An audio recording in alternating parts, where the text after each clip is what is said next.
नमस्कार दोस्तों, आप सभी लोगों का आपके अपने YouTube channel science with education पर बहुत बहुत स्वागत और अभिनंदन करता हूं। आशा करते हैं आप सभी लोग स्वस्थ होंगे, मस्त होंगे और अपनी तैयारी को बहुत अच्छी तरीके से कर रहे होंगे। पिछली क्लास में हम लोग पढ़े थे उल्का पिंड के बारे में। आज की क्लास में हम लोग पढ़ेंगे पुच्छल तारा के बारे में, कॉमेट्स के बारे में।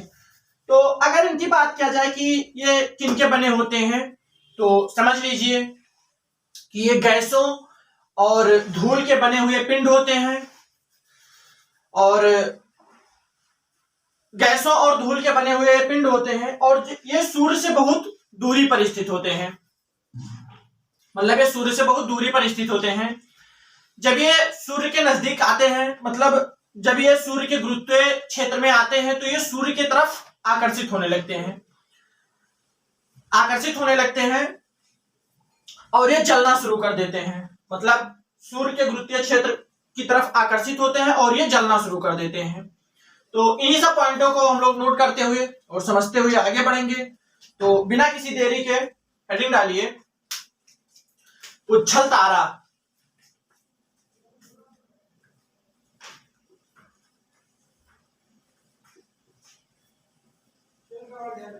पुच्छल तारा, कॉमेट्स। अब अगर इसकी बात किया जाए कि मतलब ये किसके बने होते हैं, तो इसमें लिख लीजिए गैस और धूल के बने पिंड होते हैं। धूल के बने पिंड होते हैं। पुच्छल तारा जो होते हैं ये गैसों और धूल के बने हुए पिंड होते हैं। नेक्स्ट पॉइंट इसमें नोट करिए कि ये जो होते हैं सूर्य से बहुत दूरी पर स्थित होते हैं। तो इसमें लिख लीजिए कि ये सूर्य से बहुत दूरी पर स्थित होते हैं। दूरी पर स्थित होते हैं। नेक्स्ट लिखिएगा कि जब ये सूर्य के गुरुत्वीय क्षेत्र में प्रवेश करते हैं, मतलब आते हैं, तो सूर्य की तरफ ये आकर्षित होने लगते हैं। तो लिखिए कि जब ये सूर्य के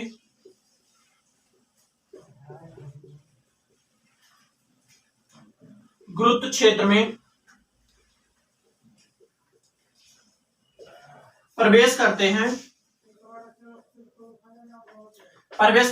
तो ये सूर्य की ओर आकर्षित होने लगते हैं। तो सूर्य की ओर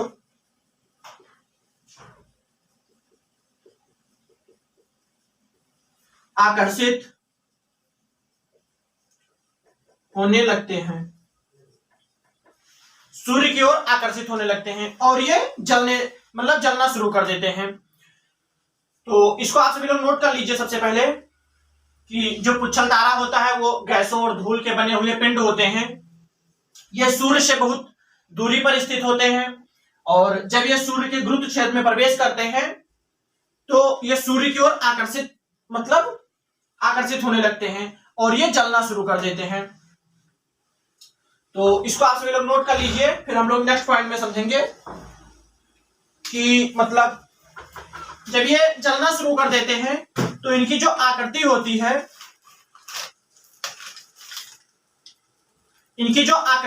है वो गैसों की पूंछ के नुमा मतलब दिखाई देने लगता है।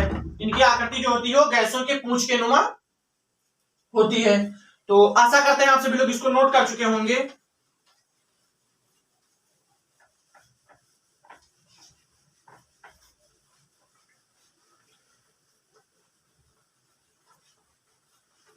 एक बार फिर से समझिए कि जब ये सूर्य के गुरुत्व क्षेत्र में मतलब आकर्षित होने लगते हैं तो ये जलना शुरू कर देते हैं।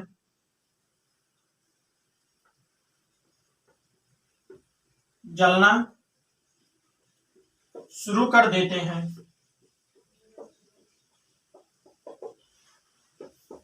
जलना शुरू कर देते हैं और इनकी जो आकृति होती है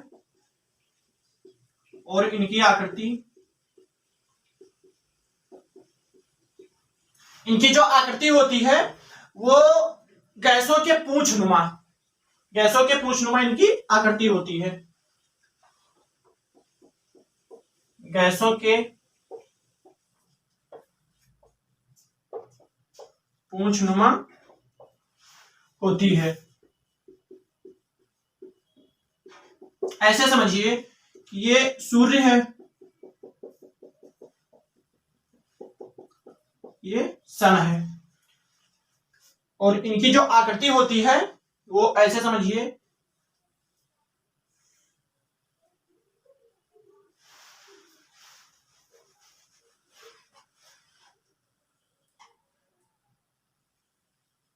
ऐसे होती है। इनकी जो आकृति होती है वो ऐसे होती है। इसे गैसीय फुहार भी कहा जाता है। गैसीय फुहार, ठीक है। ये सन है, और ये जो पूंछ होती है कभी कभी 1,00,000 किलोमीटर तक भी लंबी होती है। तो इसको समझ लीजिए। अब नेक्स्ट समझिए कि एक हेलीपुच्छल तारा है। तो अगर इसकी विशेषता की बात किया जाए कि हेलीपुच्छल तारा क्या है, तो सबसे पहले इसको आप सभी लोग नोट कर लीजिए, फिर हम लोग उसके बारे में बहुत अच्छी तरीके से समझते हुए और आगे बढ़ेंगे। अगर हेलीपुच्छल तारा की बात किया जाए तो ये 76 वर्षों पर दिखाई देता है। मतलब एक बार दिखाई दिया तो फिर 76 वर्षों के बाद ही दिखाई देगा। तो सबसे महत्वपूर्ण विशेषता इसकी यही है कि यह 76 वर्षों के बाद दिखाई देता है। तो आशा करते हैं आप सभी लोग इसको नोट कर चुके होंगे।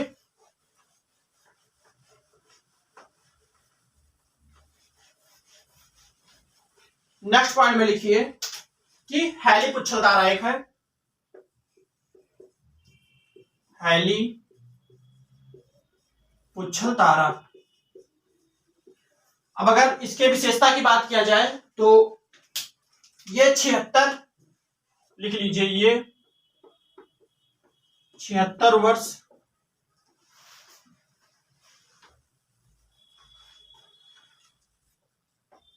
ये 76 वर्ष पर दिखाई देता है। जो पुच्छल तारा है वो 76 वर्ष पर दिखाई देता है। मतलब एक बार दिखाई दिया तो फिर ये 76 वर्ष के बाद दिखाई देगा। ये अंतिम बार, मतलब लास्ट बार, ये 1986 में दिखाई दिया था। और अब लिख लीजिए सबसे पहले, ये अंतिम बार 1986 में दिखाई दिया था।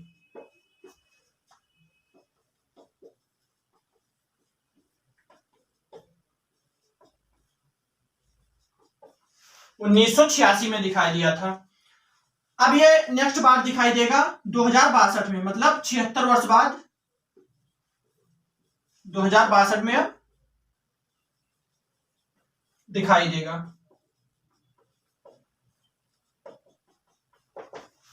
जो हेलीपुच्छल तारा है ये 76 वर्षों के अंतराल पर मतलब दिखाई देता है, और अंतिम बार मतलब लास्ट बार ये 1986 में दिखाई दिया था।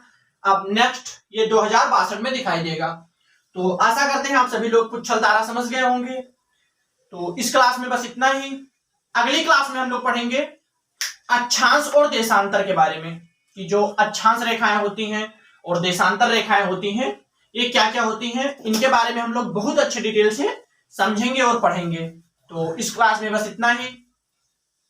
आप लोगों को क्लास कैसे लगी कमेंट बॉक्स में जरूर बताएं, और आप सभी लोगों से निवेदन करता हूं कि अपने क्लास को सभी दोस्तों में शेयर करें, सब्सक्राइब करें और लाइक करें, जिससे कि हमारे क्लास का नोटिफिकेशन जो है वो आप सभी लोगों तक सबसे पहले पहुंचे। तो मिलते हैं अगली वीडियो में, तब तक के लिए जय हिंद, जय भारत।